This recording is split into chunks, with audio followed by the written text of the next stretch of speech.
En ce moment même, sous l'Amérique du Sud, il existe un trou dans le bouclier magnétique de la Terre.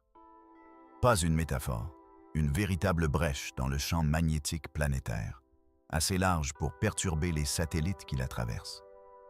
Et elle se divise en deux. Sous vos pieds, le sol émet un bourdonnement continu, une note grave et ininterrompue dont personne ne connaît encore vraiment la source. Au cœur de la planète, une sphère de fer de la taille de Pluton semble tourner à rebours. Sous la glace antarctique, des lacs isolés depuis des millions d'années abritent encore la vie. Et au-dessus des orages, des boules de lumière apparaissent, flottent, puis disparaissent en défiant les lois de la physique. Nous imaginons la Terre comme un monde achevé, cartographié, compris. Mais sous la surface, dans le ciel au-dessus des tempêtes, dans les glaces et dans le noyau en rotation, notre planète se comporte d'une façon que les manuels n'avaient pas prévue. Un satellite survole l'Amérique du Sud et ses systèmes informatiques commencent à dysfonctionner. Cela se produit systématiquement au-dessus de la même zone. Les ingénieurs l'appellent l'anomalie de l'Atlantique Sud. Elle s'étend au-dessus du Brésil jusqu'aux côtes africaines, et c'est là que le champ magnétique terrestre est le plus faible. Le champ magnétique agit comme un bouclier. Il s'étend bien au-delà de la surface et bloque les particules chargées éjectées par le Soleil. Mais au-dessus de cette zone, ce bouclier s'amincit. Les radiations descendent plus près de la surface qu'en n'importe quel autre point du globe. Les satellites qui la traversent reçoivent une dose de particules suffisante pour perturber leurs systèmes informatiques. La partie vraiment inquiétante n'est pas l'existence de cette faiblesse. Les scientifiques la suivent de science depuis le 19e siècle. C'est ce qu'elle fait aujourd'hui. Les données satellitaires depuis 2014 montrent que cette anomalie s'étend. En une décennie, elle a gagné une superficie représentant environ la moitié de l'Europe continentale. Et son point le plus faible continue de dériver vers l'ouest, année après année. Les agences spatiales ne paniquent pas. Elles observent. La NASA suit cette zone en permanence, alimentant des modèles informatiques pour prédire où l'anomalie se trouvera dans 5 ou 10 ans. Cela compte parce que notre technologie dépend de plus en plus de satellites traversant cet espace en toute sécurité. GPS, météorologie, signaux Internet. Depuis le sol, on ne remarquerait rien. Aucune tempête, aucun signe dans le ciel. L'anomalie n'apparaît que dans les données, dans les compteurs de radiation, dans les erreurs rapportées par les satellites aux mêmes coordonnées, encore et encore. En 2020, des scientifiques de la NASA étudiant cette zone faible ont remarqué quelque chose de frappant. L'anomalie ne formait plus un seul creux dans le champ magnétique. Elle se scindait en deux. Ce qui était autrefois une zone unique de faiblesse magnétique se divise en deux centres distincts, l'un dérivant vers l'Amérique du Sud, l'autre vers l'Afrique australe. Les deux moitiés ne se comportent pas de la même façon. Le champ s'affaiblit plus rapidement du côté africain que du côté américain, comme deux branches d'une même fissure s'écartant à des vitesses différentes. Pour comprendre pourquoi, les scientifiques ont dû regarder vers la frontière entre le noyau liquide en fusion et le manteau rocheux solide au-dessus, à environ 3200 km de profondeur. Normalement, les lignes du champ magnétique s'écoulent vers l'extérieur depuis le noyau de façon prévisible. Mais sous l'anomalie, des zones ont été trouvées où ces lignes font l'inverse. Elles se recourbent vers le bas comme de l'eau refluant contre un courant. Ce sont des zones de flux inversées. Et les données satellitaires montrent qu'au moins une d'entre elles dérive lentement vers l'ouest sous l'Afrique, entraînant une partie de la zone faible dans son sillage. Ce partage en deux n'est pas un dysfonctionnement aléatoire. C'est un message traversant 3200 km de roches solides, révélant que quelque chose dans le noyau en mouvement est en train de changer d'une façon que nos modèles n'avaient pas pleinement anticipée. À presque 3200 km de profondeur sous l'Afrique, se trouve quelque chose d'aussi grand qu'un continent. Les scientifiques l'appellent une province à faible vitesse de cisaillement. Les ondes sismiques des tremblements de terre traversent la Terre sur la Terre à des vitesses prévisibles, mais lorsqu'elles passent à travers cette région, Elles ralentissent comme un coureur s'enfonçant dans la boue. Ce ralentissement indique que quelque chose, là en bas, est plus dense, plus chaud ou chimiquement différent de la roche environnante. Il existe deux de ces structures géantes, de part et d'autre de la planète. L'une sous l'Afrique, l'autre sous l'océan Pacifique, presque en miroir. Les chercheurs étudiant l'anomalie de l'Atlantique Sud ont constaté que cette structure africaine se trouve presque directement sous le point le plus faible du champ magnétique terrestre. Ce n'est probablement pas une coïncidence. Cette structure semble perturber le flux de fer en fusion dans le noyau externe, le même métal en mouvement qui génère l'intégralité du champ magnétique. Pensez à un rocher au fond d'une rivière rapide. L'eau au-dessus tourbillonne différemment qu'au-dessus d'un lit lisse. Multipliez cela par des milliers de kilomètres et quelques degrés de densité supplémentaire dans la roche solide, et vous obtenez un champ magnétique déformé qui se diffuse dans l'espace. Personne ne sait exactement ce qu'est cette structure. Certains pensent qu'il s'agit de restes d'un ancien fond océanique entraîné dans les profondeurs par les plaques tectoniques sur des centaines de millions d'années. D'autres suggèrent qu'il pourrait s'agir de matière résiduelle de la violente collision qui a formé la Lune, ayant coulé au fond du manteau terrestre il y a des milliards d'années. Aucun forage humain n'a jamais dépassé environ 12 km de profondeur, une simple égratignure sur un manteau qui s'étend sur près de 3000 km. Imaginez une sphère de fer solide représentant environ 70% de la taille de la Lune, enfouie à 6400 km sous vos pieds. Maintenant, imaginez cette sphère qui ralentit progressivement, puis commence à tourner à rebours. C'est ce qu'une équipe de scientifiques de l'Université de Californie du Sud croit observer en ce moment. Personne ne peut le vérifier directement. Les scientifiques utilisent plutôt les tremblements de terre. Lorsque deux séismes se produisent quasiment au même endroit, à des années d'intervalle, ils envoient des ondes sismiques presque identiques à travers la planète. Si le noyau interne était immobile, ces ondes arriveraient identiques à chaque fois. Mais les chercheurs ont constaté qu'elles arrivaient légèrement différentes, se décalant peu à peu, année après année, une empreinte de mouvement. Une étude publiée dans la revue Nature a suivi plus de 100 paires de tremblements de terre correspondants provenant des îles Sandwich du Sud, sur plus de 30 ans. Résultat, aux alentours de 2010, le noyau interne a ralenti pour s'aligner avec le reste de la planète, puis a continué à ralentir jusqu'à sembler dériver à rebours par rapport à la surface. Les chercheurs pensent que ce phénomène suit un cycle d'environ 70 ans, oscillant d'une rotation rapide à un rythme aligné, puis à une dérive rétrograde, avant de repartir en avant. Si ce cycle est réel, le noyau a probablement effectué ce même renversement une fois auparavant, dans les années 70, sans que personne en surface ne remarque quoi que ce soit. Le mouvement du noyau interne est intimement lié au bouillonnement du noyau externe, qui génère précisément le champ magnétique terrestre. Une sphère de fer dérivant à rebours à 6400 km sous votre maison est connectée, de manière que les scientifiques commencent à peine à comprendre à la fissure dans le bouclier au-dessus de l'Amérique du Sud. En ce moment même, alors que vous écoutez ces mots, le sol sous vos pieds émet un bourdonnement que vous ne pouvez pas entendre. Les scientifiques l'appellent l'oscillation libre de la Terre. Le plus étrange, pendant la majeure partie de l'histoire scientifique, les chercheurs croyaient que seuls de grands tremblements de terre pouvaient faire vibrer la planète entière comme une cloche.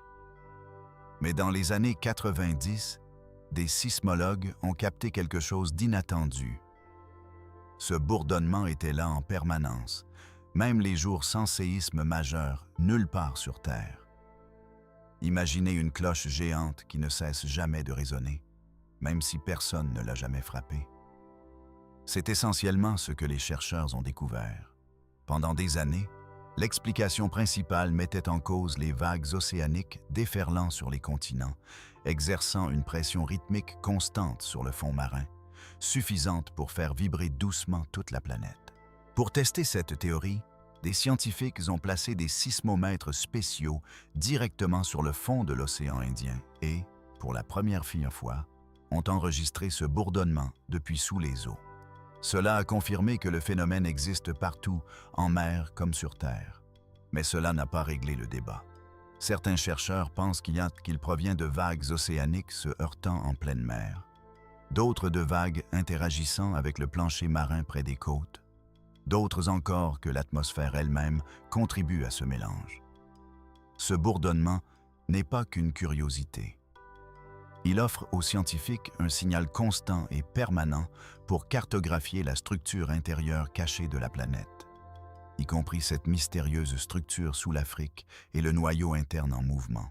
Dans des villes dispersées aux quatre coins du monde, un petit nombre de personnes rapportent entendre quelque chose que personne autour d'eux ne perçoit. Un bourdonnement grave et constant sans source apparente. On l'appelle le Taos Hum au Nouveau-Mexique, le Windsor Hum près de la frontière canadienne, ou encore l'Auckland Hum en Nouvelle-Zélande. Des témoignages proviennent du Canada, d'Australie, d'Afrique du Sud, de Norvège et de villes européennes. Les scientifiques estiment qu'entre 2 et 4% de la population mondiale connaît ce phénomène. Dans une salle de 200 personnes, jusqu'à 8 pourraient jurer entendre un bourdonnement que les autres ne détectent pas.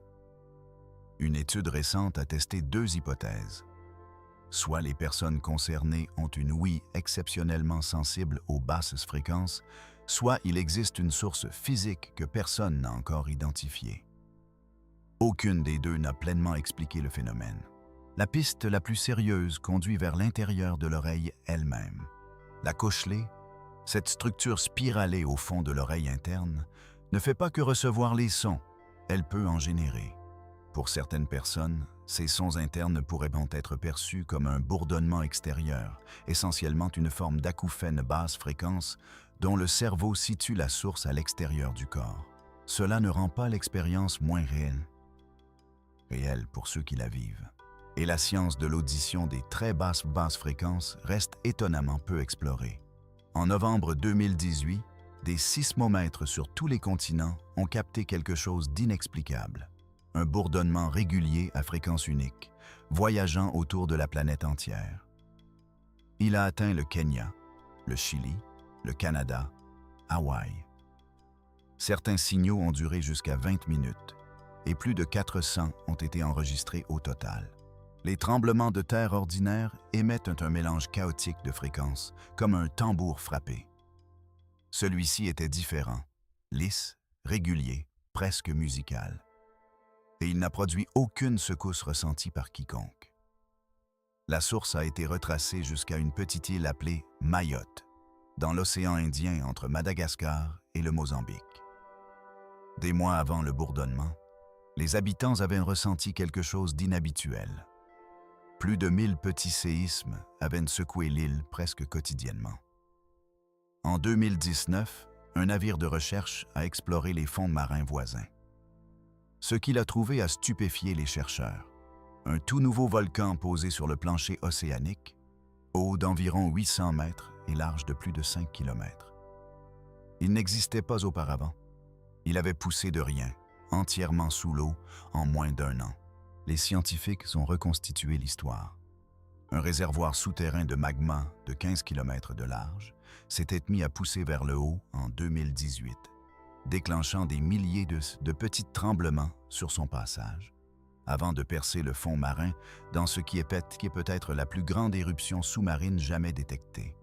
C'est cette libération finale qui a envoyé ce bourdonnement singulier résonner silencieusement à travers la Terre entière. Sans ce bourdonnement dramatique, les scientifiques n'auraient probablement jamais trouvé le volcan. Une nouvelle montagne, plus haute qu'un gratte-ciel, avait été construite sur notre planète en moins d'1 an. Et la seule raison pour laquelle nous le savons, c'est parce que la Terre entière a sonné comme une cloche pour l'annoncer. Chaque boussole sur Terre pointe vers une cible en mouvement, et cette cible s'est mise à sprinter depuis une trentaine d'années. La plupart d'entre nous ont appris à l'école que le pôle Nord se trouve en un point fixe. C'est vrai pour le pôle géographique. Mais le pôle Nord magnétique, là où les boussoles pointent réellement, n'est pas fixe du tout. Lorsque l'explorateur James Clark Ross a mesuré sa position pour la première fois en 1831, il se trouvait dans les îles de glace du nord du Canada. Pendant plus d'un siècle et demi, il a dérivé lentement, moins de 16 km par an. Puis, vers les années 90, il a accéléré brusquement, atteignant jusqu'à 60 km par an. Aujourd'hui, il a traversé l'océan Arctique central et se trouve officiellement plus proche de la Sibérie que du Canada. L'emplacement exact du pôle nord magnétique alimente directement le modèle magnétique mondial, la référence officielle utilisée par l'aviation militaire, les sous-marins navals, la navigation maritime et même l'application boussole de votre téléphone. Si le pôle dérive trop loin sans mise à jour, des erreurs de navigation s'accumulent silencieusement. Les satellites sont révélés, sur 2 décennies de données, quelque chose comme un bras de fer à presque 3000 km de profondeur sous l'Arctique, entre 2 immenses zones de force magnétique, l'une sous le Canada, l'autre sous la Sibérie. La zone canadienne a longtemps dominé, ancrant le pôle à proximité. Mais entre 1970 et 1999, des changements dans le flux de métal en fusion ont affaibli cette zone canadienne, laissant la zone sibérienne prendre l'avantage et entraîner le pôle vers l'est. Récemment, la vitesse du pôle a ralenti, passant de 60 à environ 35 km par an, la plus grande décélération jamais mesurée. Personne ne sait si c'est une pause temporaire ou un signe que le bras de fer sous l'Arctique est en train de changer. La réponse honnête des scientifiques: on observe en temps réel. Pendant 23 jours en mars 2026, quelque chose n'a cessé de traverser le ciel au-dessus des États-Unis et de l'Europe. Le 17 mars, un rocher d'environ 2 mètres de diamètre pesant environ 7 tonnes a pénétré dans l'atmosphère à 72 000 km par heure au-dessus de Cleveland, Ohio. Il s'est désintégré en hauteur, envoyant une onde de choc qui a fait vibrer les vitres jusqu'en Pennsylvanie. Les gens sont sortis en courant, persuadés qu'une explosion avait eu lieu à proximité. 4 jours plus tard, c'était Houston, au Texas. Un rocher plus petit, pesant environ 1 tonne, a explosé à 47 km d'altitude, libérant une énergie équivalente à environ 24 tonnes de TNT. Un fragment a percé le toit d'une maison en banlieue et a atterri à l'intérieur. Avant la fin du mois, d'autres boules de feu ont illuminé le ciel au-dessus de la Californie, de l'Arizona, du Nevada, de la Louisiane et du sud de l'Illinois, ainsi qu'une explosion massive en plein jour au-dessus de l'Europe occidentale, qui a généré plus de 3000 témoignages à elle seule. L'American Meteor Society suit ces événements chaque année, et mars 2026 a enregistré près de 143 témoignages par événement en moyenne, presque 3 fois le taux normal pour un mois de mars. Les scientifiques ont été directs. Chaque boule de feu disposant de suffisamment de données traçait son orbite autour du Soleil comme prévu. Des fragments de météorites ont été récupérés au sol en Ohio et en Europe. Les 2 appartenaient à un type rare, des achondrites, fragments arrachés d'un grand astéroïde appelé Vesta il y a longtemps, dérivant dans l'espace depuis plus de 4 milliards d'années avant de heurter notre planète le même mois. Ce que les scientifiques ne peuvent pas encore pleinement expliquer, c'est pourquoi autant de grandes boules de feu brillantes sont arrivées dans une fenêtre si courte, produisant des booms audibles à une fréquence inhabituellement élevée. Et lorsque le rocher de l'Ohio a explosé, la caméra All Sky dédiée de la région était hors service. Les scientifiques ont dû reconstituer l'événement à partir de vidéos d'habitants et de sonnettes connectées. Imaginez un orage au-dessus de votre quartier. Et là, dérivant silencieusement dans l'air, une boule de lumière apparaît de nulle part. Elle flotte, elle oscille. Parfois, elle traverse une fenêtre fermée sans briser le verre, puis disparaît quelques secondes plus tard, parfois avec un claquement fort, parfois sans aucun son. C'est la foudre en boule. Les gens la signalent depuis des siècles. Elle apparaît dans des journaux de bord de pilote, des témoignages de scientifiques, des centaines de cas documentés chaque année. Et après près de 200 ans d'études, Les physiciens ne peuvent toujours pas pleinement expliquer ce que c'est. La foudre ordinaire est un éclair ramifié rapide, disparu en une fraction de seconde. La foudre en boule est une sphère lumineuse compacte, généralement de la taille d'une balle de golf à celle d'un ballon de plage, qui peut flotter, dériver ou rouler pendant plusieurs secondes, parfois presque une minute, avant de disparaître. Elle peut traverser une vitre en verre solide sans laisser de traces, et ce détail à lui seul a mis en échec la plupart des explications scientifiques. Des chercheurs ont suggéré qu'il pourrait s'agir d'une poche de gaz chaud, mais le gaz chaud monte, et la foudre en boule dérive généralement latéralement. D'autres ont proposé une bulle de plasma maintenue par une énergie micro-ondes résiduelle, ce qui explique certaines caractéristiques, mais pas le franchissement des surfaces solides. Des scientifiques ont réussi à créer de petites sphères lumineuses de courte durée en laboratoire, mais aucune ne reproduit toutes les propriétés du phénomène réel. La foudre en boule est un cas rare en sciences modernes. Quelque chose d'indéniablement réel, attesté par des milliers de personnes crédibles, qui résistent encore à toute explication complète. En 1989, une équipe de scientifiques du Minnesota testait une caméra destinée à un lancement de fusée. Par accident, ils ont filmé quelque chose qui a changé la science atmosphérique pour toujours. Un gigantesque éclair rougeâtre jaillissant au-dessus d'un orage lointain, vers le haut plutôt que vers le sol. Ils l'ont appelé un sprite. Les sprites ne sont pas de simples éclairs brillants. Ils jaillissent vers le haut depuis le sommet d'un orage, atteignant la mésosphère à environ 80 km d'altitude. Plus haut que les avions commerciaux, plus haut que les ballons météorologiques. Imaginez une méduse retournée, ses tentacules se projetant vers le haut, brillant en rouge pendant une fraction de seconde. L'événement dure environ 10 millisecondes, plus vite qu'un seul clignement. Les sprites ne sont pas les seuls membres de cette famille cachée. Les jets bleus sont des colonnes étroites de lumière bleue et violette qui s'élancent depuis le sommet des orages à une vitesse incroyable, parfois jusqu'à la stratosphère. Pendant des décennies, ces événements étaient presque mythiques. Des pilotes savaient signaler des éclairs étranges au-dessus des tempêtes pendant plus d'un siècle, mais sans preuve, la plupart des scientifiques rejetaient ces témoignages. Il a fallu des images accidentelles, puis des astronautes pointant des instruments spécialisés depuis la Station spatiale internationale pour confirmer que ces événements étaient réels.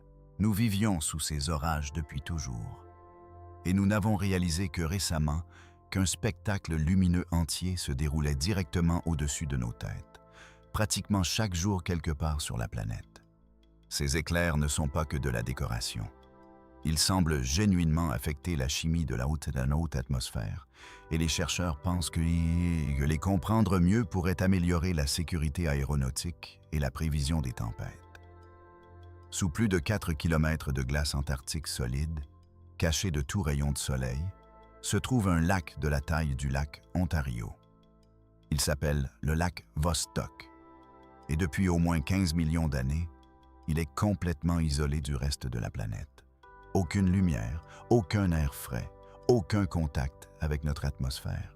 Les scientifiques l'ont détecté dans les années 90 grâce à un radar capable de voir à travers la glace. Mais détecter le lac et y accéder sont deux défis très différents. Il a fallu à une équipe russe plus de 20 ans de forage minutieux pour percer en février 2012. La pression à l'intérieur du lac était si intense que l'eau a jailli dans le forage et a gelé avant que les scientifiques puissent en descendre un instrument. Ils ont dû attendre la saison suivante pour analyser ce bouchon de glace. Ce qu'ils ont trouvé les a stupéfiés. Du matériel génétique provenant de milliers de séquences biologiques distinctes. La preuve d'une vie qui avait évolué en isolation complète, dans l'obscurité totale, pendant des millions de générations. La plupart des traces provenaient de bactéries, mais les chercheurs ont également trouvé des indices liés à des organismes plus complexes, et même du matériel génétique associé à des espèces habituellement trouvées près des sources hydrothermales des grands fonds, laissant supposer que des sources de chaleur similaires pourraient exister au fond du lac Vostok. Les chercheurs considèrent là le lac Vostok comme un analogue étroit de ce qui pourrait exister sur d'autres mondes. Les océans cachés sous la croûte glacée d'Europe, lune de Jupiter, ou d'Encelade, lune de Saturne. Comme l'a dit un scientifique impliqué dans l'expédition de forage, c'était comme explorer une autre planète, sauf que cette planète se trouve être la nôtre. Sous le plancher océanique, enfoui dans des couches d'anciennes boues, des scientifiques ont trouvé des microbes si lents, si privés d'énergie, que certains d'entre eux ne se reproduisent peut-être qu'une fois tous les quelques milliers d'années. Comparez cela aux bactéries de votre intestin, capables de doubler leur population en 20 minutes. Imaginez un organisme dont une seule génération pourrait s'étirer plus longtemps que toute l'histoire humaine enregistrée. Sous le plancher océanique se trouve l'un des plus grands écosystèmes de la planète. Une couche cachée de vie microbienne enfouie dans des sédiments qui, par endroits, s'étend à plus de 2 km sous le fond marin. Les chercheurs l'appellent la biosphère profonde. Et en nombre total de cellules vivantes, elle pourrait rivaliser avec, voire dépasser, l'ensemble des plantes, des animaux et des humains combinés à la surface de la Terre. Là-bas, les conditions sont brutales. Aucun soleil, presque pas de nourriture, juste des miettes de matière organique filtrant sur des millions d'années. Pourtant, ces microbes sont encore vivants, s'accrochant à une existence si lente et si silencieuse qu'elle enregistre à peine comme de la vie. Dans certaines régions profondes et extrêmement chaudes du plancher océanique, les températures dépassent les 100 degrés Celsius. Les scientifiques supposaient que cela stériliserait tout sédiment enfoui. Au lieu de cela, ils ont trouvé des communautés microbiennes actives prospérant là aussi. Cette fois en brûlant de l'énergie à une vitesse presque normale, apparemment pour réparer les dommages constants causés par cette chaleur extrême. L'estimation finale d'une décennie de recherche internationale a stupéfié même les chercheurs impliqués. Entre 15 et 23 milliards de tonnes de carbone enfouies dans des cellules vivantes sous nos pieds. La masse carbonique combinée de tous les êtres humains sur Terre représente environ 1/10 de milliard de tonnes. Cette couche cachée de vie dépasse l'humanité entière quelque part, entre 245 et 385 fois. Dispersée sur le plancher océanique, sous une pression écrasante et un froid proche de zéro, se trouve quelque chose qui ressemble à de la neige tassée, est solide au toucher et brûle comme du combustible si on y approche une allumette. Les scientifiques l'appellent l'hydrate de méthane. On lui donne parfois le surnom de glace de feu. Il se forme lorsque le gaz méthane se retrouve piégé dans une cage de molécules d'eau.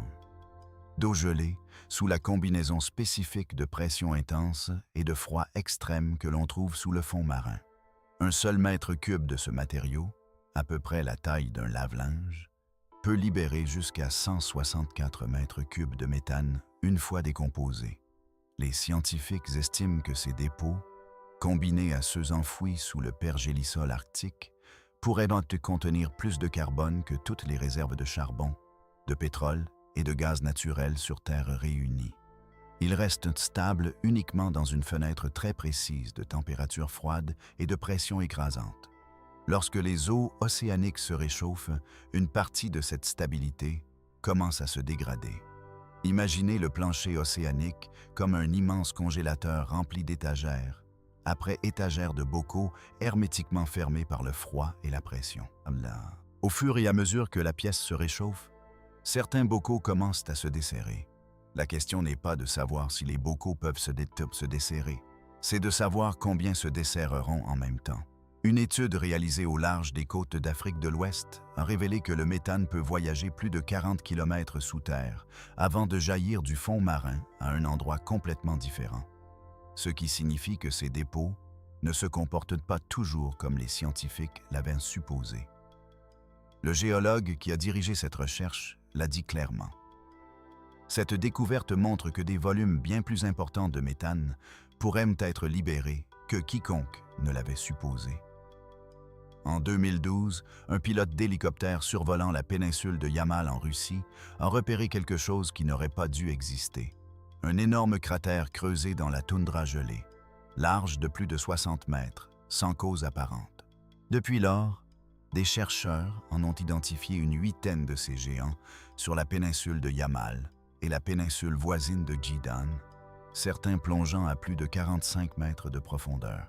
Ce phénomène ne se produit apparemment que dans ce seul coin de l'Arctique. Pas au Canada, pas en Alaska, nulle part ailleurs dans le nord circumpolaire.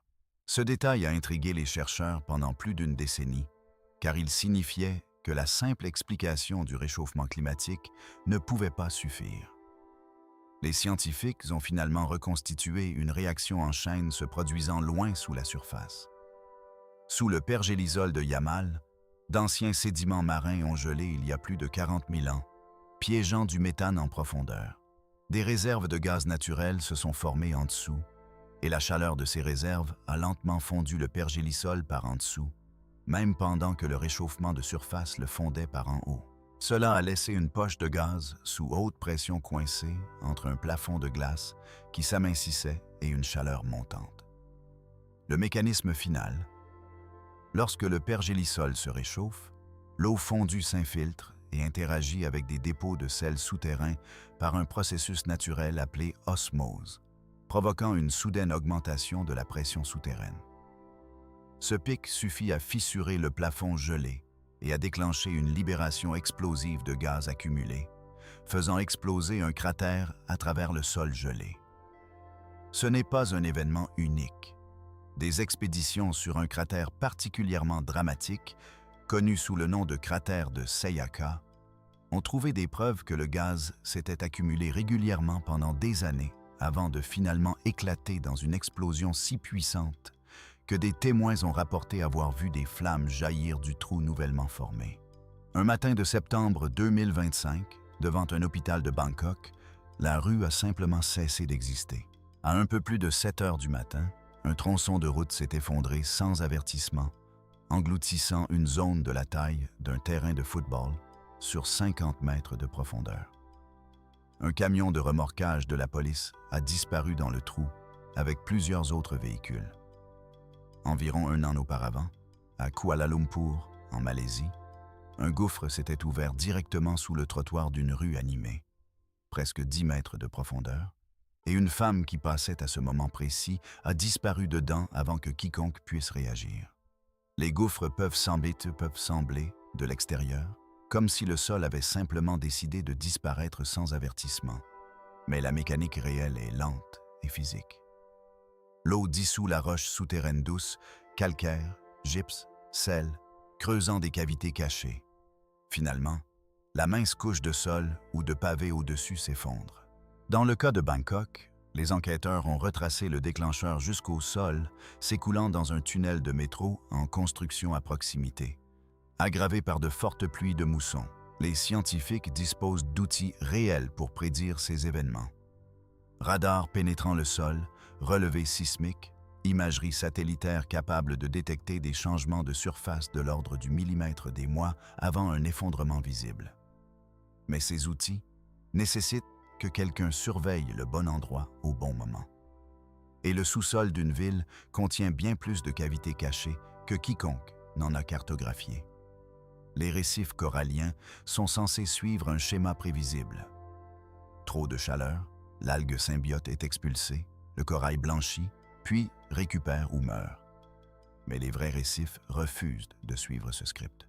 Des chercheurs ont constaté que des récifs à travers l'océan Indien, dévastés lors d'un événement de blanchissement massif en 1998, ont connu une reprise significative au cours des décennies suivantes. Pendant ce temps, des récifs dans l'Atlantique occidental, frappés par une série d'événements moins dramatiques, ont continué à décliner. Même menace, résultat radicalement différent. Des chercheurs étudiant les récifs du nord-ouest de l'Australie ont trouvé que du corail vivant dans la zone de marée peu profonde et du corail situé légèrement plus en profondeur dans une eau.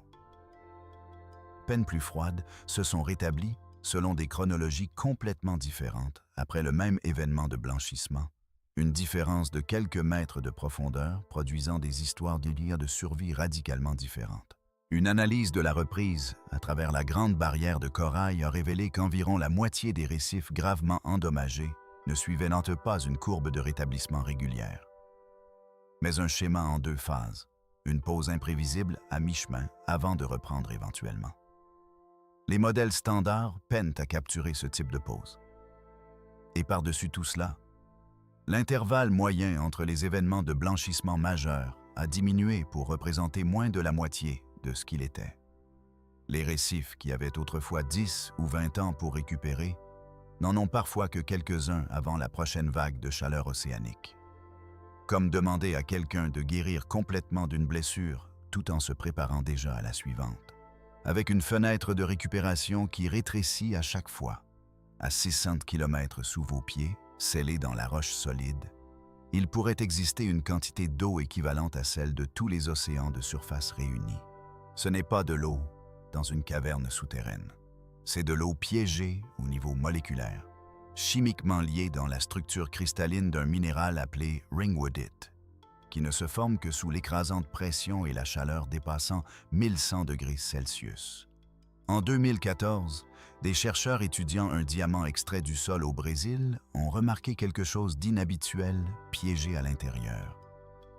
Un fragment microscopique de ringwoodite. Lorsqu'ils ont analysé ce fragment minuscule, ils ont trouvé qu'environ 1,5% de son poids provenait d'eau, pas sous forme liquide, mais des atomes d'hydrogène et d'oxygène verrouillés dans le cadre moléculaire du minéral. Plus tard, un deuxième échantillon de ringwoodite riche en eau a été trouvé dans un autre diamant, confirmant qu'il ne s'agissait pas d'une coïncidence locale.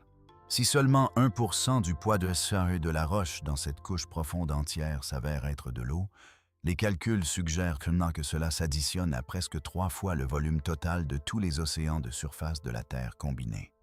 Tout enfermé invisiblement dans la roche solide, ne touchant jamais la lumière du soleil, ne formant jamais une vague. À presque 3200 km sous vos pieds, 2 structures massives siègent presque exactement à l'opposé l'une de l'autre, l'une sous l'Afrique, l'autre au milieu de l'océan Pacifique. Les scientifiques les ont baptisés Tuzo et Jason, en hommage à 2 pionniers de la science des profondeurs terrestres. Chacune s'étend sur des milliers de kilomètres, à peu près la taille d'un continent, s'élevant de près de 1000 km au-dessus de la frontière entre le noyau et le manteau. Ensemble, ces 2 structures couvrent environ 1/3 de toute la surface du noyau terrestre.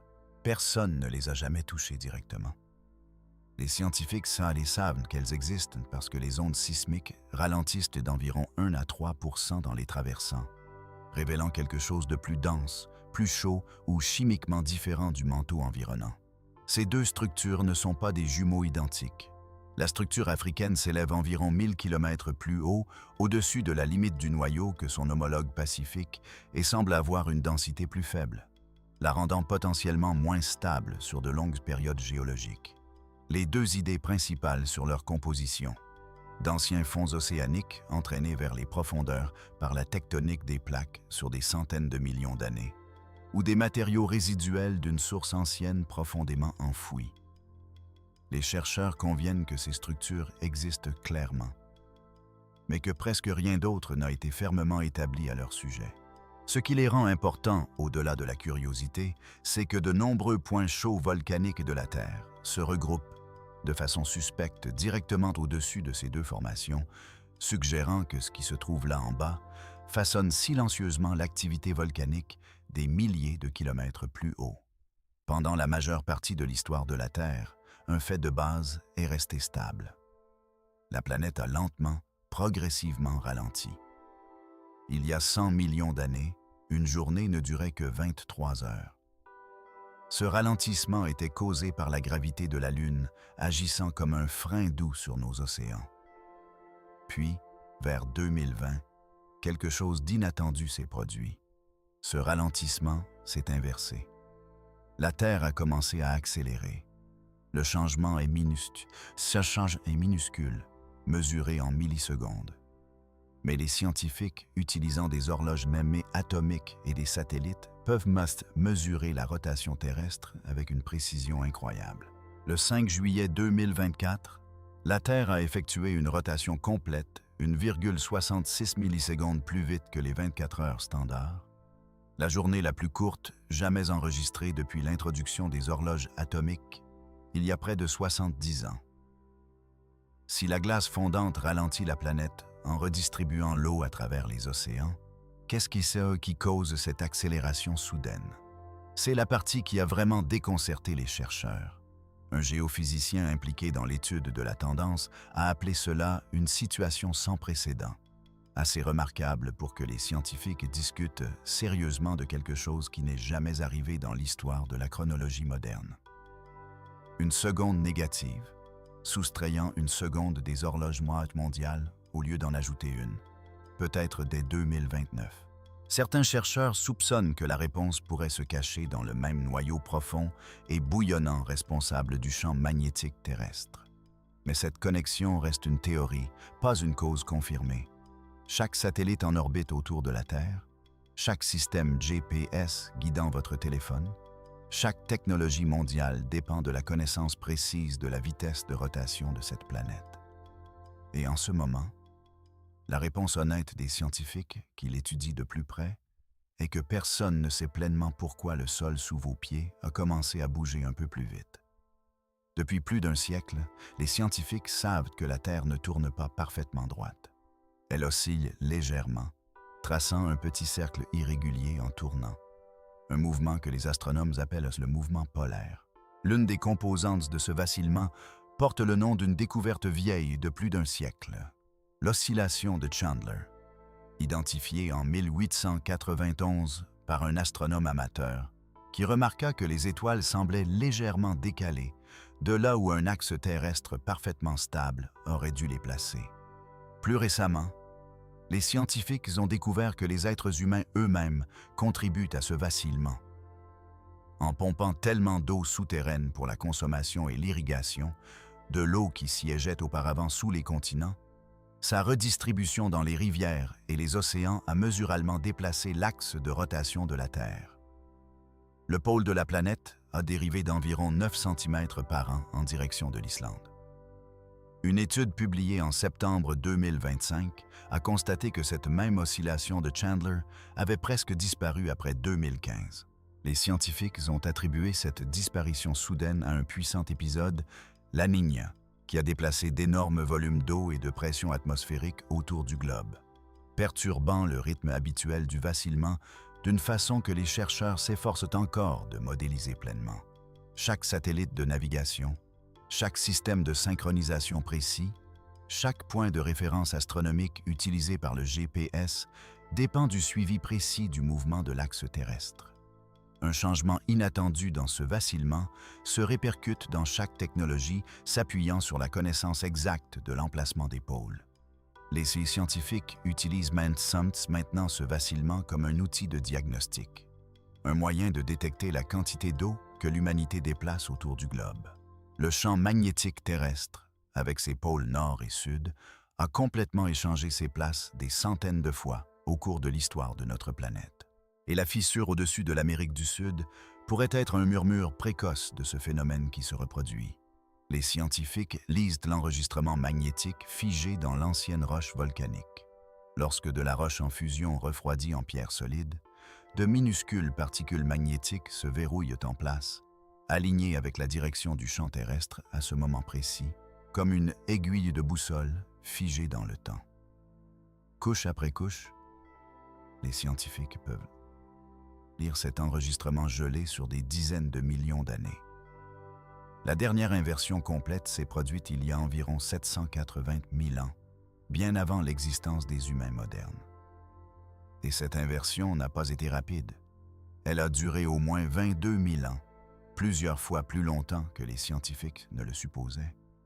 C'est pas un demi-tour brusque, mais un processus chaotique de plusieurs millénaires, avec le champ qui s'affaiblit dramatiquement, oscille de manière imprévisible, développe parfois plusieurs pôles faibles dans des emplacements inhabituels, avant de finalement se stabiliser dans sa nouvelle orientation. Depuis cette dernière inversion complète, Les scientifiques ont identifié environ 15 tentatives partielles. Des moments où le champ s'est affaibli et a commencé à dériver vers un renversement sans jamais le compléter. La plus récente s'est produite il y a environ 40 000 ans. Et en ce moment, le champ a perdu environ 30% de son intensité au cours des 3000 dernières années. La fissure dans le bouclier terrestre au-dessus de l'Amérique du Sud, l'anomalie qui se divise, l'intensité du champ qui s'affaiblit mesurée par les satellites depuis plus d'une décennie, ce ne sont peut-être pas des mystères séparés. Ce pourrait y être les premières pages du même récit ancien et cyclique. Un champ magnétique perdant lentement de la force, exactement comme il l'a fait des centaines de fois auparavant. Chaque continent sur Terre dérive en ce moment, à peu près à la vitesse à laquelle vos ongles poussent. Et après plus de 60 ans d'études de ce mouvement, les scientifiques se débattent encore de la force exacte qui le propulse. La tectonique des plaques, c'est l'une des théories les plus confirmées de toute la science terrestre. Ce qui reste genuinement non résolu est une question plus spécifique. Qu'est-ce qui tire et pousse exactement les plaques? L'explication historique était la convection du manteau, des courants de roches chaudes circulant lentement, entraînant les plaques au-dessus comme des tapis roulants. Mais cette explication a été sérieusement contestée. Certaines plaques tectoniques se déplacent nettement plus vite que le courant du manteau censé les entraîner en dessous. Si un tapis roulant entraînait vraiment les plaques par en dessous, les plaques ne devraient pas être capables de dépasser leur propre tapis roulant. Ce décalage a poussé beaucoup de chercheurs vers une explication différente. Les plaques se tirent principalement par leur propre poids. Lorsque de vieilles sections froides et denses du fond océanique s'enfoncent dans le manteau au niveau des zones de subduction. Cette plaque qui s'enfonce tire le reste de la plaque connectée derrière elle, comme une chaîne d'encre lourde tirant un bateau vers l'avant en tombant vers le fond marin. C'est ce que les scientifiques appellent la traction des dalles. La position scientifique honnête actuelle est que la convection du manteau et le poids propre des plaques sont probablement profondément liés, deux moitiés d'un seul système auto-organisé. Parfois le manteau semble tirer les plaques, parfois les plaques semblent tirer le manteau, le solde changeant sur des centaines de millions d'années. Le sol sous vos pieds, dérivant lentement à la surface de cette planète, est mu par une force que les scientifiques ne peuvent toujours pas pleinement déterminer, même après 6 décennies de recherche dédiées. Chaque mystère abordé jusqu'ici vivait à l'extérieur de vous, dans la roche, dans la glace, au-dessus des orages. Mais le mystère le plus tenace de cette planète pourrait se trouver à 1,5 mètre de distance, derrière vos propres yeux. Les scientifiques peuvent cartographier votre cerveau en détails extraordinaires. Ils peuvent tracer exactement quelles neurones s'activent lorsque vous voyez la couleur rouge. Quelle région s'illumine lorsque vous ressentez de la peur? Quel circuit s'active lorsque vous reconnaissez un visage familier? La neuroscience moderne est devenue remarquablement bonne pour répondre au comment. Mais il existe une question plus profonde enfouie sous tout cela que la science moderne ne peut toujours pas répondre. Pourquoi tout cela ressent-il quelque chose? Un philosophe a donné un nom à cette question en 1995, le problème difficile de la conscience. Les scientifiques appellent les questions sur la mécanique cérébrale les problèmes faciles. Pas parce qu'ils sont simples, mais parce que les chercheurs comprennent déjà l'approche de base nécessaire pour finalement les résoudre. Le problème difficile est différent. Il s'agit d'expliquer pourquoi cette activation neuronale s'accompagne d'une expérience intérieure du tout, plutôt que de se produire simplement dans l'obscurité, comme une machine exécutant sa programmation sans personne à la maison pour le remarquer. Imaginez regarder un feu d'artifice exploser dans le ciel nocturne. Les scientifiques peuvent pleinement expliquer la chimie derrière les couleurs, la physique derrière l'explosion, la longueur d'onde exacte de la lumière frappant vos yeux. Mais aucune de cette chimie n'explique pourquoi vous ressentez la beauté de l'éclatement rouge et or. Pourquoi cela ressent quelque chose de spécifique d'y assister? Même les neuroscientifiques de premier plan étudiant cette question admettent des limites réelles. Des dizaines de théories concurrentes ont été proposées, allant d'idées enracinées dans la biologie cérébrale à des propositions bien plus radicales suggérant que la conscience pourrait être connectée à quelque chose de plus fondamental dans la nature de la réalité elle-même. Aucune n'a réussi à combler entièrement l'écart. Debout dans certaines parties du nord du Canada, quelque chose d'étrange se produit à votre poids. Vous êtes très légèrement plus léger, pas à cause d'un régime ou d'un exercice, mais parce que la force de gravité réelle sous vos pieds est mesurément plus faible qu'à presque tout autre endroit sur Terre. Les scientifiques ont découvert cela dans les années 60, en cartographiant la gravité sur toute la planète, autour de la région de la baie de Hudson. Imaginez presser doucement votre doigté dans un endroit sur une pâte à pain qui lève. La pâte s'affaisse là où vous avez appuyé, et même après avoir retiré votre doigt, il faut du temps pour qu'elle revienne à sa forme originale. Quelque chose de similaire s'est produit avec la croûte sous la baie de Hudson, sauf que le doigt était une calotte glaciaire de presque 4 km d'épaisseur et il a fallu 20 000 ans pour fondre. Cette calotte glaciaire, la calotte laurentidienne, a repoussé la croûte sous elle vers le bas. Lorsque la glace a finalement fondu il y a environ 10 000 ans, la croûte a commencé à remonter lentement, à raison d'environ 1 cm par an. Mais les scientifiques calculent qu'il faudra encore 300 000 ans pour qu'elle revienne à son état originel. Aujourd'hui, la baie de Hudson repose encore dans un creux laissé par une glace disparue il y a 10 millénaires. Ce morceau manquant de croûte signifie légèrement moins de masse, et donc légèrement moins de gravité. Une seconde force contribue également. Des courants lents dans le manteau semblent activement tirer vers le bas sur la croûte dans cette même région. Un événement de l'âge glaciaire terminé il y a 10 000 ans façonne encore activement la force de la gravité dans un coin du monde moderne. La gravité elle-même, la force la plus fondamentale et immuable que la plupart d'entre nous tiennent pour acquise, s'avère avoir ses propres points faibles et cicatrices persistantes, gravés par des événements qui ont pris fin bien avant que tout être humain ne les couche sur le papier. Sous les geysers et les sources chaudes colorées du parc national de Yellowstone se trouve l'un des systèmes volcaniques les plus surveillés de la Terre. Et les scientifiques viennent de découvrir pourquoi il n'a pas fait éruption depuis des centaines de milliers d'années. Pendant des décennies, les chercheurs imaginaient le système de magma de Yellowstone comme une seule grande chambre de roches liquides se remplissant lentement de pression comme un ballon, destiné à éclater éventuellement. Cette image s'est révélée inexacte. Une équipe de recherche a finalement cartographié le sommet du réservoir de magma de Yellowstone en détails précis, et ce qu'elle a trouvé n'était pas un plafond fragile sur le point de se fissurer. C'était un couvercle naturel épais et riche en gaz, situé à environ 4 km de profondeur sous la caldeira, maintenant activement le système en équilibre. Pour le trouver, les chercheurs ont conduit un camion de 24 tonnes sur le terrain, envoyant de douces vibrations contrôlées dans le sous-sol, puis enregistrant soigneusement les échos rebondissants, donnant essentiellement une échographie géante à Yellowstone. Ce qu'ils ont vu était quelque chose que personne n'avait capturé aussi clairement auparavant. Les niveaux de pression trouvés au sommet de ce réservoir sont bien en dessous de ce qui est généralement nécessaire pour déclencher une éruption. Mais résoudre un mystère à Yellowstone en a immédiatement ouvert un autre. Si l'image traditionnelle d'une seule grande chambre de magma était fausse, qu'est-ce que c'est qui alimentait réellement ce système? Une équipe distincte a trouvé que Yellowstone n'est pas alimenté par un panache étroit de roches surchauffées remontant en ligne droite depuis les profondeurs.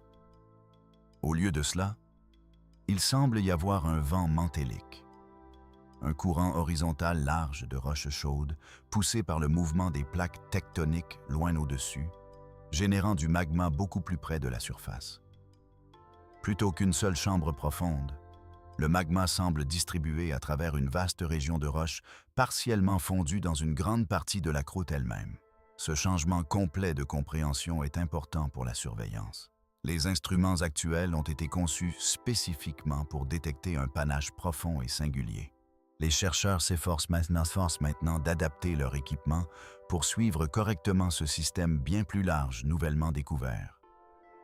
Au fond de l'océan Atlantique, un énorme système d'eau en mouvement fonctionne comme un tapis roulant, transportant de l'eau chaude vers le nord et de l'eau froide vers le sud, façonnant silencieusement le climat de continents entiers.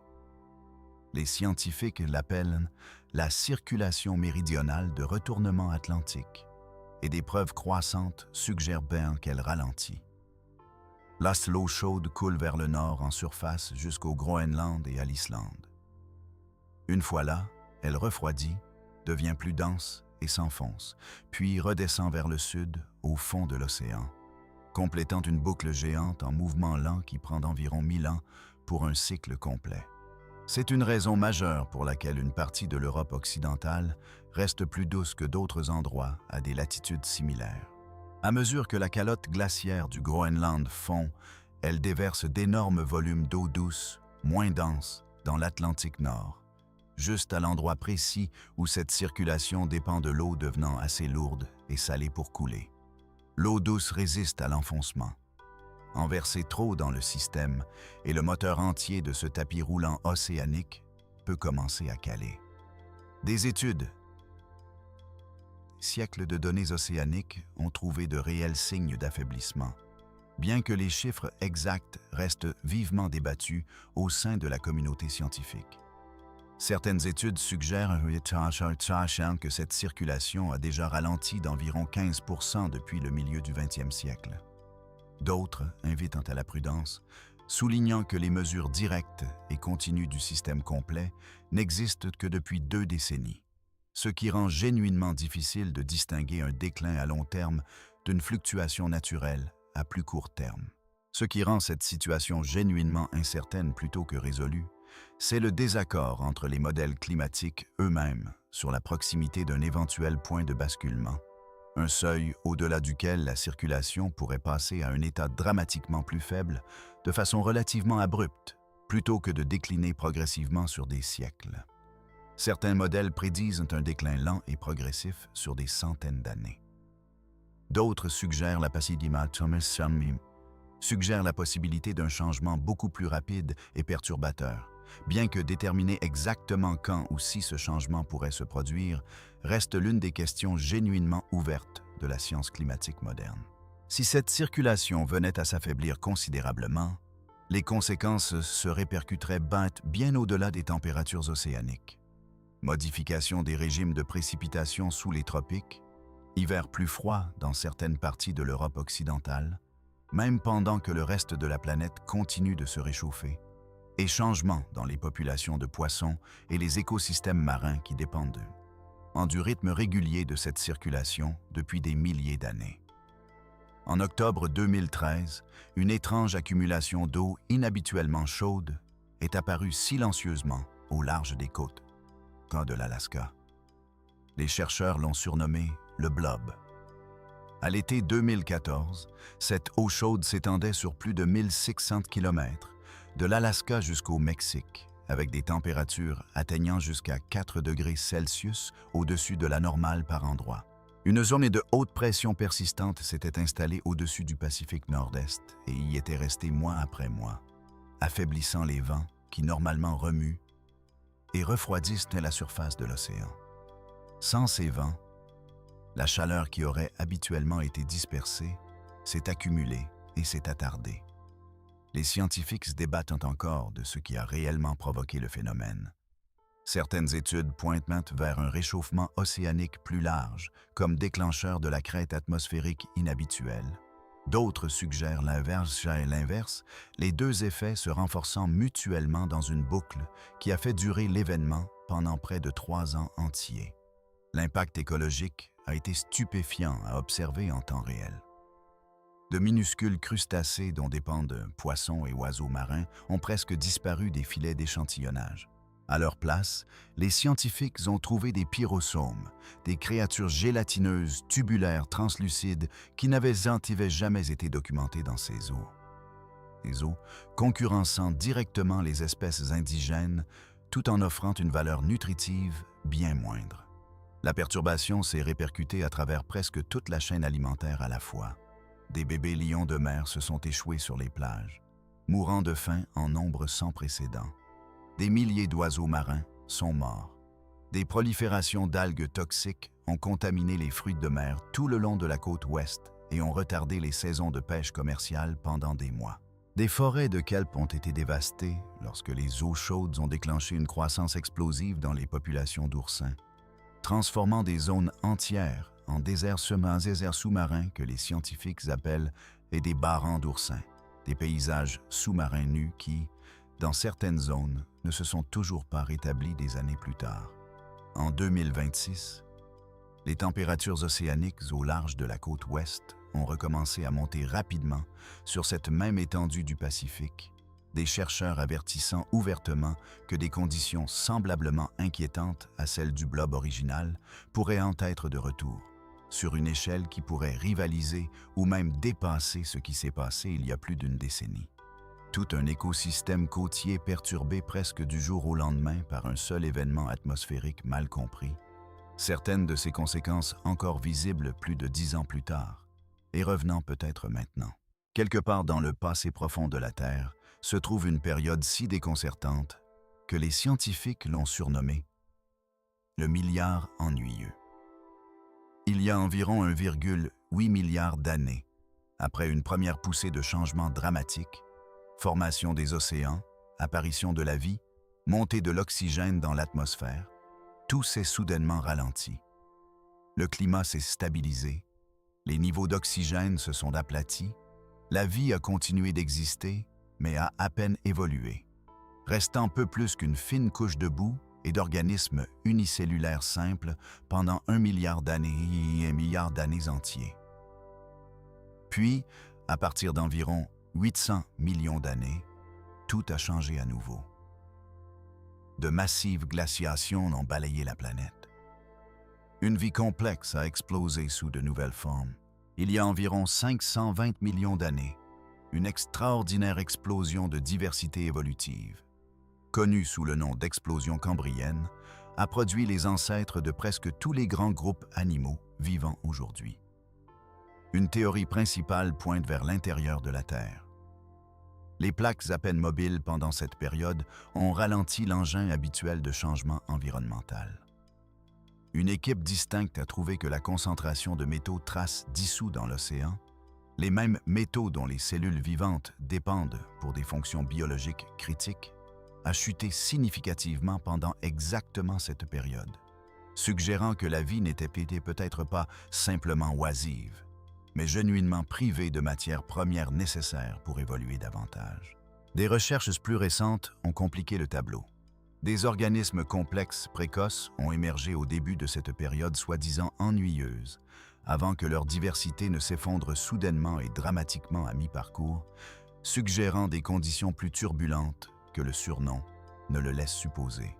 D'autres chercheurs ont proposé que la fragmentation d'un ancien supercontinent à mi-chemin de cette ère ait pu créer de nouveaux habitats marins peu profonds, préparant silencieusement le terrain pour la diversification explosive qui a finalement suivi. Quelle explication est correcte? C'est assez correct.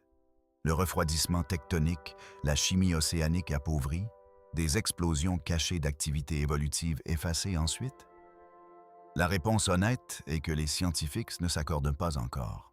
Et plus ils creusent dans cette période d'1 milliard d'années, moins elle ressemble à un vide dans l'histoire de la Terre, et plus elle ressemble à une accumulation lente et patiente, assemblant silencieusement chaque ingrédient nécessaire pour l'explosion de vie qui a éventuellement suivi. Pendant des années, l'une des idées les plus séduisantes sur la nature s'est répandue à travers livres, documentaires et films. Les arbres connectés sous terre par de vastes réseaux de champignons, partageant silencieusement nourriture, eau et même messages d'alerte entre eux, comme un Internet caché sous chaque forêt. C'est une belle image. Et récemment, un nombre croissant de scientifiques a commencé à poser une question genuinement inconfortable. Quelle part de tout cela est réellement prouvée? L'idée remonte à une étude de 1997 dans laquelle une écologue forestière canadienne a démontré que le carbone pouvait se déplacer entre arbres par des connexions fongiques souterraines appelées réseaux mycorhiziens. Cette découverte a explosé dans une idée culturelle bien plus grande, popularisée à travers des best-sellers, décrivant les arbres comme des êtres intelligents et bienveillants, envoyant des nutriments à des voisins en difficulté et protégeant leurs propres semis comme un parent protège un enfant. Voici ce que la biologie sous-jacente soutient genuinement. Presque chaque arbre sur Terre forme un partenariat réel et bien documenté avec des champignons vivant dans et autour de ses racines. L'arbre fournit aux champignons des sucres produits par la photosynthèse, parfois jusqu'à la moitié de tout ce qu'il produit. En échange, le champignon livre de l'eau et des nutriments tirés du sol environnant. Ces fils fongiques forment genuinement d'énormes réseaux tentaculaires souterrains se connectant à plusieurs arbres à la fois. Où l'histoire devient plus fragile, c'est le saut de ce partenariat de base à l'idée que les arbres communiquent délibérément, partagent des ressources avec intention ou nourrissent leur propre descendance à travers ces réseaux. Une grande revue publiée en 2024, examinant 28 expériences de terrain distinctes, testant ces affirmations, n'en a trouvé que 5, suggérant même un transfert de nutriments entre arbres. Et pas une seule n'a démontré de bénéfices réels pour les semis censément recevoir de l'aide. Une ligne téléphonique connectant techniquement 2 maisons, câblée et fonctionnelle, mais sans aucune preuve que quelqu'un ait jamais décroché le récepteur. Voilà à peu près le fossé que les chercheurs pointent. Le réseau physique est réel. La preuve que les arbres l'utilisent activement pour communiquer intentionnellement ou partager des ressources reste, de l'aveu même des chercheurs, non résolu. Une équipe a tracé comment le récit scientifique lui-même avait dérivé au fil du temps, étudiant des articles publiés en 2022 qui citaient des recherches fondamentales plus anciennes sur ces réseaux fongiques. Ils ont constaté que moins de la moitié représentait avec précision ce que ces études originales avaient réellement montré. Une étude largement citée de 2009 est constamment référencée comme preuve que les arbres se transfèrent des nutriments, malgré le fait que la recherche originale n'a jamais réellement testé le transfert de nutriments du tout. Des affirmations extraordinaires, a dit un écologue forestier étudiant la controverse, nécessitent des preuves extraordinaires. Et jusqu'à présent, ces preuves ne sont tout simplement pas entièrement arrivées. Rien de cela ne signifie que le World Wide Web est pure fiction. Les réseaux fongiques sont réels, les partenariats sous-jacents sont réels. Ce qui reste genuinement non résolu, c'est exactement à quel point ces connexions sont intentionnelles, significatives et communicatives. Un cas où l'une des histoires les plus charmantes et les plus répandues sur la nature, a peut-être devancé la science qui la soutient. Chaque mystère de cette histoire pointe vers la même vérité inconfortable et exaltante. La Terre n'a jamais été finie. Pensez à l'endroit où cette histoire a commencé. Une fissure dans le bouclier magnétique terrestre qui s'élargit et se scinde en deux. Cette fissure remonte à 3200 km directement jusqu'à une structure enfouie de la taille d'un continent, déformant le champ de puits en dessous. Cette structure siège près d'un noyau faisant quelque chose que les scientifiques comprennent à peine. Une sphère de fer ralentissant et s'inversant selon un cycle de 70 ans que personne n'avait pleinement prédit. Ce même noyau en bouillonnement construit le champ responsable du pôle maintenant en sprint vers la Sibérie, assez rapide pour forcer les systèmes de navigation à réécrire leurs cartes des années à l'avance. Et ce champ a renversé ses pôles des centaines de fois tout au long de la longue histoire de notre planète. Chaque renversement un processus chaotique de plusieurs millénaires, se déroulant largement inaperçu par tout ce qui était vivant pour en être témoin. Le bourdonnement sous vos pieds, résonnant constamment, annonçant la naissance secrète d'un nouveau volcan avant que quiconque sache même chercher. Les récifs dans l'océan, refusant de suivre les prévisions soignées de tout modèle climatique unique. Le sol en Sibérie explosant vers le haut sous une pression accumulée pendant des années dans un silence total. Le sol à Bangkok cédant en un instant après des mois d'érosion invisible que personne n'avait pensé à vérifier. Même l'eau refuse de rester là où les manuels la placent. Un océan entier caché dans de la roche solide à 600 km de profondeur, contenant plus d'eau que tous les mers réunis, se déplaçant aussi lentement que la roche qui la retient. Et une seconde biosphère entière enfouie dans l'obscurité. pesant des centaines de fois plus que chaque être humain sur Terre, existant sur une échelle de temps où une seule génération peut outlaster des civilisations humaines entières. Voici ce qui vaut la peine d'être retenu. Aucune de ces découvertes n'appartient à l'histoire ancienne. Les boules de feu au-dessus de Houston et de l'Ohio ont eu lieu cette année. Le renversement du pôle nord magnétique a été confirmé cette année. Le vacillement de Chandler en voie de disparition, l'anomalie qui se scinde, le noyau qui tourne à rebours. Chacune de ces découvertes est venue de scientifiques travaillant en ce moment même, utilisant des satellites et des instruments plus précis que tout ce qui existait même il y a 10 ans. Nous pensions autrefois que la découverte signifiait regarder vers l'extérieur, vers des étoiles lointaines et d'autres planètes. Mais certains des endroits les plus étranges et les plus genuinement inexpliqués de tout l'univers connu pourraient se trouver juste ici, enfouis sous nos propres pieds, bourdonnant doucement, attendant que quelqu'un dispose du bon instrument et de la bonne question pour finalement écouter assez attentivement. Cette planète change depuis le jour de sa formation. Et elle n'a aucune intention de s'arrêter. En ce moment même, sous l'Amérique du Sud, il existe un trou dans le bouclier magnétique de la Terre. Pas une métaphore, une véritable brèche dans le champ magnétique planétaire, assez large pour perturber les satellites qui la traversent. Et elle se divise en deux. Sous vos pieds, le sol émet un bourdonnement continu, une note grave et ininterrompue dont personne ne connaît encore vraiment la source.